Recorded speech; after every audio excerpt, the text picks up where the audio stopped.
Hello friends, स्वागत है आपका अपने यूट्यूब चैनल एग्ज़ाम पॉइंट में। आज हम बात करेंगे बायोलॉजी से संबंधित महत्वपूर्ण क्वेश्चन जो आपको रीट की एग्ज़ाम या फिर पटवारी की एग्ज़ाम में पूछे जा सकते हैं।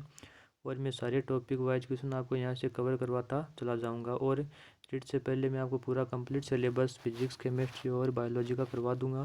तो आपको चलिए शुरू करते हैं। जैसे टेक्सोनॉमी शब्द की बात करें तो इसका गठन किसने किया था? AP डे कॉन्डले ने किया था टेक्सोनॉमी शब्द का। और टेक्सोनॉमी का मुख्य उद्देश्य जीवों की पहचान करना होता है। और बात करें कि बायोलॉजी के जनक कौन माने जाते हैं तो अरस्तु को बायोलॉजी का जनक कहा जाता है। और जियोलॉजी की बात करें तो जियोलॉजी के जनक कौन है?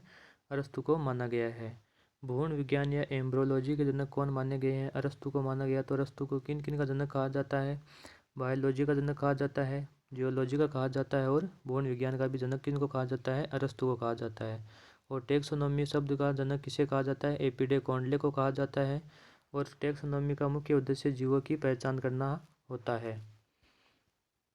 अब जंतु जगत की बात करें तो जंतु जगत का सर्वप्रथम वर्गीकरण किसने किया था?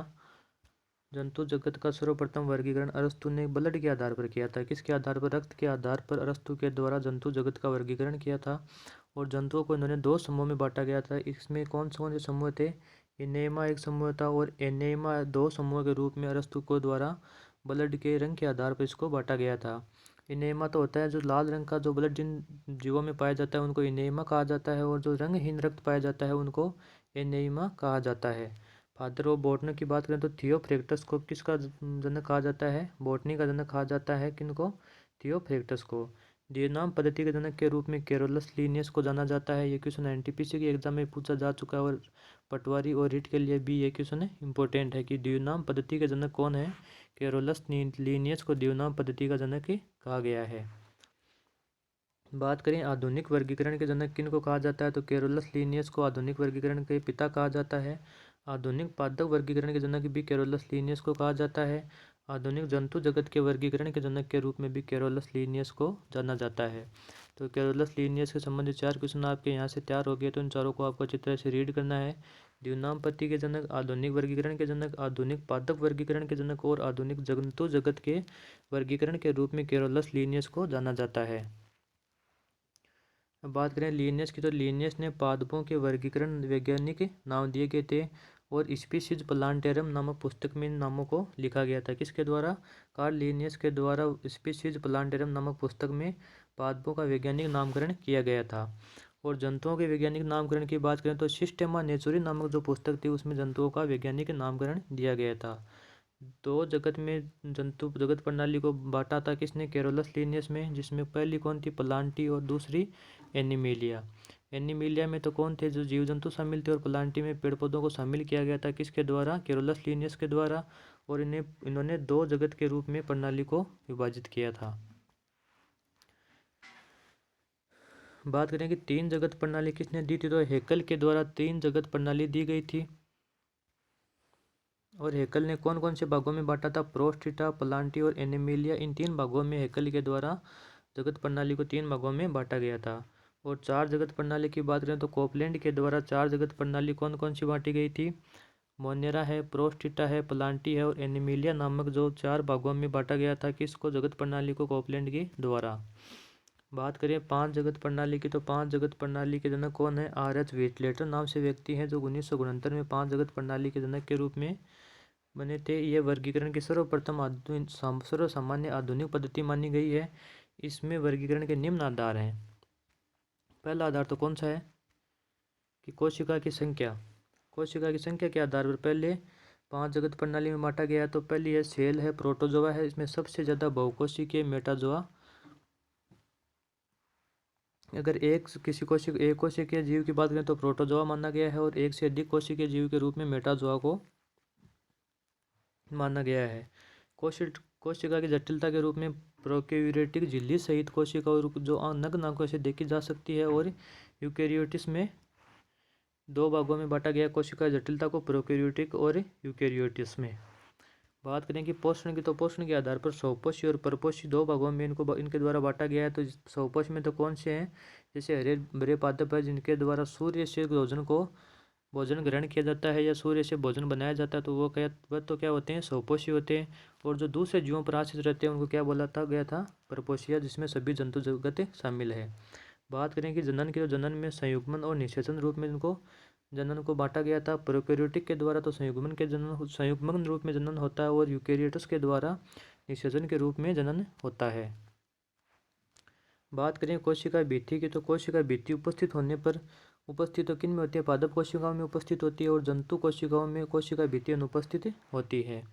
अब बात करें कि आम जैसे मेजिफेरा इंडिका, जिसका वैज्ञानिक नाम है, उसको कौन से जगत में रखा गया है, तो इसको मेटाजोआ, यूकेरियोटिक और निषेचन किया गया है। मतलब इसमें संयुग्मन नहीं होता, इसमें प्रोकैरियोटिक कोशिकाएं नहीं होती और इसमें प्रोटोजोआ नहीं पाए जाते, मेटाजोआ पाए जाते हैं। इस तरह से इसको आपको ध्यान में रखना है, क्वेश्चन है इंपॉर्टेंट, आपको पूछा भी जा सकता है। अब 5 जगत प्रणाली में किन किन को बांटा गया था, पहला कौन सा था, मोनेरा था। इस जगत में सभी प्रोकैरियोटिक जीवों को सम्मिलित किया गया है जिसमें झिल्ली युक्त कोशिका अंग नहीं पाए जाते।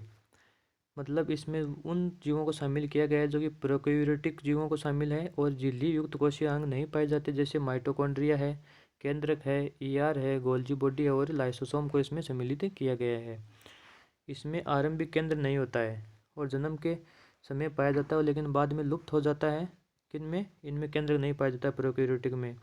और प्रोकैरियोट्स में गुणसूत्र में हिस्टोन नामक प्रोटीन अनुपस्थित होता है। इसी कारण इनमें वास्तविक गुणसूत्र भी नहीं बनते। और गुणसूत्र की बात करें तो इसमें कौन कौन से कारक पाए जाते हैं, जैसे 60% तो इसमें हिस्टोन प्रोटीन होता है, 35% इसमें डीएनए होता है और 5% इसमें आरएनए होता है। बात करें प्रोकैरियोट्स में केंद्रिका तथा केंद्रक झिल्ली अनुपस्थित होती है, तो इसमें जैसे कौन कौन से हैं, बैक्टीरिया पाया जाता है, साइनोबैक्टीरिया होता है, BGA-O2 सर्वप्रथम उपस्थित रहता है, BGA नील हरित शैवाल के रूप में है, और माइकोप्लाज्मा PPLO प्रकृति के जोकर जिनको माना जाता है और जिसे भित्ति रहित बहुरूपी जीव के रूप में जाना जाता है, किनको, माइकोप्लाज्मा को। क्वेश्चन पूछा भी गया था एक बार कि प्रकृति के जोकर किन्हें कहा जाता है, तो आपको ध्यान में रखना है कि माइकोप्लाज्मा को प्रकृति के जोकर कहा जाता है। अगला है प्रोस्टिटा जगत। प्रोस्टिटा जगत में एक कोशिकीय यूकेरियोट्स झिल्ली उपस्थित सम्मिलित किया गया है। इसमें झिल्ली युक्त कोशिका पुंसंग पाए जाते हैं। किन में पाए जाते हैं, प्रोस्टिटा जगत के प्राणियों में एक कोशिकीय यूकेरियोट्स झिल्ली सम्मिलित की गई है। इसमें झिल्ली युक्त कोशिका पुंसंग पाए जाते हैं जो कि पूर्ण विकसित केंद्रक इसमें पाया जाता है। अब बात करें जैसे इसमें कौन कौन है, जैसे संघ प्रोटोजोआ अमीबा है, एक कोशिकीय शैवाल है, क्लोरेला एसिटाबुलेरिया जो कि छत्रक पादप है, क्लेमाइडोमोनास है, डायेटस प्रकृति के सभी आभूषण, जो इन्हें प्रकृति के आभूषण कहा जाता है, किनको, डायेटस को। ये इंपॉर्टेंट है कि प्रकृति के आभूषण किन्हें कहा जाता है, डायेटस को, और प्रकृति के जोकर किन्हें कहा जाता है, माइकोप्लाज्मा को। सबसे अधिक प्रोटीन किस में उपस्थित होता है, क्लोरेला नामक जो शैवाल होता है उसमें सबसे अधिक प्रोटीन उपस्थित रहता है। ये क्वेश्चन बहुत ही इंपॉर्टेंट है, आपको ध्यान में रखना है और इसको नोट लगाकर अलग से लिख लेना है। एक कोशिकीय पादप में सबसे बड़ा पादप कौन सा है, तो एसिटाबुलेरिया नामक जो पादप वह एक कोशिकीय पादप के रूप में सबसे बड़ा पादप माना गया है। बात करें डायेटस की, तो कोशिका भित्ति में सिलिका उपस्थित होती है। डायेटस ऐसा है जो जिसमें कोशिका भित्ति में सिलिका उपस्थित होती है, ये आपको ध्यान में रखना है। किलेगढ़ है जिसे जीवाश्म के अध्ययन हेतु किलेजगढ़ किया जाता है। ध्वनिक आभूषण ध्वनि अवशोषण में उपयोगी है, ये समुद्री जीव होता है। कौन सा, डायेटस एक समुद्री जीव होता है जिसमें कोशिका भित्ति में सिलिका उपस्थित होती है, जो एक वर्ष में मरकर किलेजगढ़ बनाते हैं।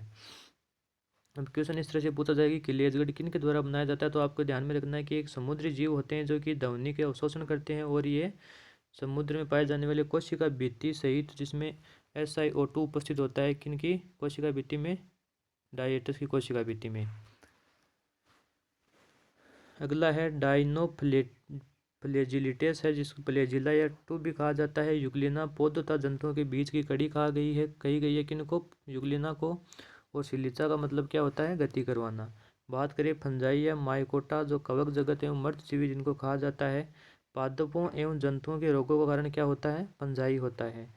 यूकेरियोटिक क्या होते हैं, जीव होते हैं, ये एक यूकेरियोटिक श्रेणी के जीव हैं, बहुकोशिकीय जीव और परपोषी होते हैं। मतलब ये अपना भोजन स्वयं नहीं बनाते, ये दूसरों के बनाए गए भोजन को ग्रहण करते हैं और उनको स्वयं नहीं बनाते।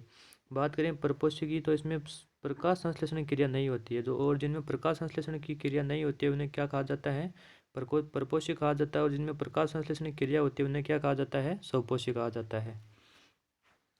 इनमें बात करें कोशिका भित्ति की, तो इसमें काइटिन की बनी कोशिका भित्ति होती है और प्रकाश संश्लेषण इसमें होता नहीं है। इनमें भोजन का संग्रहण ग्लाइकोजन के रूप में किया जाता है। ये मर्त शरीरों का विघटन करते हैं और अवशोषण द्वारा इनमें पोषण किया जाता है। मनुष्य में कोशिका भित्ति अनुपस्थित होती है।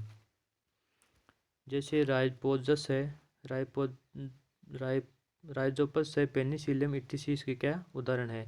बात करें कि प्लांटी वर्ग में इसमें सभी पादप वर्ग पाए जाते हैं जो कि यूकेरियोटिक वर्ग के हैं, बहुकोशिकीय हैं और स्वपोषी हरे पादप इसमें सम्मिलित किया गया है। अब स्वपोषी मैंने आपको ऊपर बताया भी था कि अपना भोजन स्वयं बनाते हैं, किसके द्वारा, प्रकाश संश्लेषण के द्वारा। इनमें प्रकाश संश्लेषण होता है। इनमें कोशिका भित्ति मुख्यतः सेलुलोज, हेमीसेलुलोज तथा पेक्टिन की बनी होती है, और ऊपर वालों की किस कोशिका भित्ति किन की बनी होती थी, काइटिन की बनी होती थी। जबकि इनकी बात करें तो कोशिका भित्ति पेक्टिन की बनी हुई होती है। इनमें भोजन का संग्रह स्टार्च के रूप में सूर्य से किया जाता है, जैसे शैवाल है, मोस है, बीज वाले पौधे सभी हैं इनमें शामिल किए गए हैं। बात करें एनिमिलिया की, तो इसमें सभी जंतु जगत को शामिल किया गया है। इसमें मेटाजोआ भी कहा जाता है, किसको, एनिमिलिया को मेटाजोआ कहा जाता है।